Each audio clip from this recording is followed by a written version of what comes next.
환자는 아무 증상이 없어요. 자기 수술하면서 이런 걸 봤다, 신기하다 하면서 저도 놀랐어요. 더 이상 손을 쓸 수가 없다. 난 또 해도 이렇게 될 거다. 저는 처음 봤어요.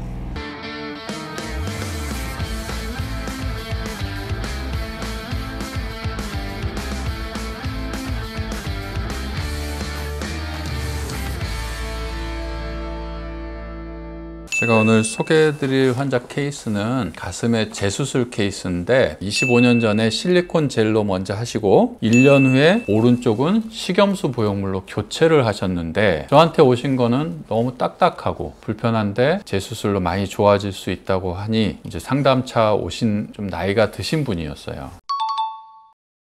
식염수가 들어가 있는 쪽은 근육 위에 들어가 있었고 실리콘은 근육 밑에 있는데 파손이 된 상태였고 쉽지 않을 거라고는 생각하고 들어갔지만 식염수 보형물 피막을 열어보는 순간 되게 놀랐어요. 피막 전체가 정확히 표현하면 석회화, 만져보면 돌처럼 굳어 있는 거예요. 피막 전체가 완전히 석회화가 돼서 식염수 보형물을 꽉 붙들고 있는 상태였던 거죠. 피막을 여러 번 떼봤지만 오래된 피막에서 피막 일부분이 석회화된 경우는 간혹 봐요. 근데 이 케이스처럼 피막 전체가 완전히 석회화 되어 있는 경우는 처음 봤어요. 그래서 우측은 그렇게 피막을 다 제거하고 다시 근육 밑으로 내려가서 예전에 있던 피막들 그것들을 다 깨끗하게 제거하고 근육 밑 공간을 다시 만들었죠. 그 다음에 피막이 있던 공간을 꼬매줘서 그 공간은 다시 덮어놓고요. 근육 밑 공간을 충분히 만들어서 이제 새로운 보형물이 들어갈 공간을 만들고 보형물을 집어넣습니다. 우측은. 왼쪽 같은 경우는 당시에 사용했던 보형물들은 액상젤이었기 때문에 터져 있었기 때문에 거의 피막을 열면 물처럼 주르륵 흐르는 이런 상태예요.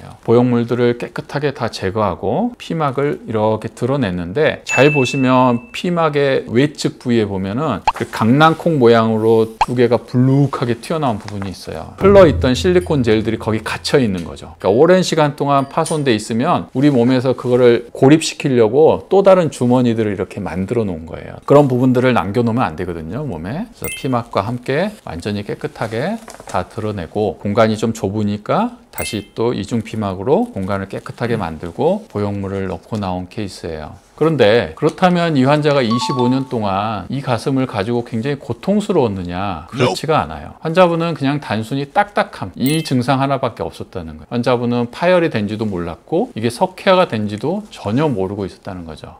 근데 그게 보통 우리가 이제 나이가 들면 유방암 검진 같은 거를 받잖아요. 그러니까 아마 이분은 그런 초음파 검사를 자주는 안 하셨던 것 같아요. 했었다면 빨리 파열이라든지 보형물에 대한 어떤 문제점 이런 것들을 알고 병원을 찾아주셨을 텐데 그런 것들이 좀 없으셨던 것 같아요. 근데 만졌을 때 그 딱딱함이 좌우가 비슷했나요? 아니면 석회화된 쪽이 확실히 석회화된 쪽이 너무너무 딱딱했죠. 그러니까 환자분도 그것 때문에 수술하려고 하셨던 거고 오히려 파손된 쪽은 환자분이 그렇게 불만이 없으세요. 그러니까 제가 드리고 싶은 말씀은 증상이 없다고 해서 안쪽에 아무 문제가 없다고 생각하시는 분들이 대부분이에요. 환자는 아무 증상이 없어요. 단순히 내가 오래됐고 불안하니까 한번 그냥 재수술 해보자 라고 해서 저를 찾아오셨던 거지 어떤 통증이나 몸에 어떤 이상한 증상 이런 게 없다는 거예요. 그래서 오래된 수술하셨던 분들은 제가 꼭 초음파를 한 번씩 보시고 지금 내 보형물 상태가 괜찮은지를 반드시 체크해 보시라는 걸로 제가 이 케이스를 들고 나온 거예요.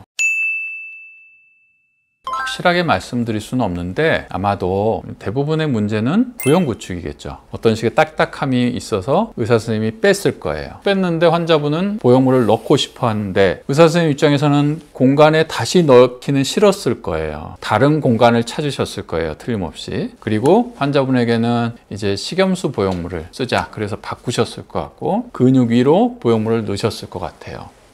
환자분 입장에서는 아마 이렇게 생각했을 거예요. 나는 구축이 생겨서 2번 했는데 2번 다 구축이 생겼으니 문제가 있구나 라고 생각해서 아마 더 이상 재수술 안 하고 25년을 아마 살았을 가능성이 아주 높아요. 이 영상을 만든 거는 이제 환자분들에게 겁을 드리려고 하는 건 아니고요. 많은 분들이 제가 상담을 하다 보면 더 이상 손을 쓸 수가 없다. 난 또 해도 이렇게 될 거다. 이런 것으로 자포자기하고 계신 분들이 많이 있거든요. 이렇게 어려운 케이스를 또 얼마든지 가슴을 가슴을 깨끗하게 수술하면 새 보형물 가지고 만족스러운 결과를 낼 수 있으니 조금은 용기를 내셔서 내가 삶의 질을 더 높이고 더 좋은 가슴을 가질 수 있는 방법이 있으니 병원을 찾아오셔서 전문의와 상의하시고 방법을 찾아보셨으면 한다는 의미에서 이런 영상을 만들게 되었습니다.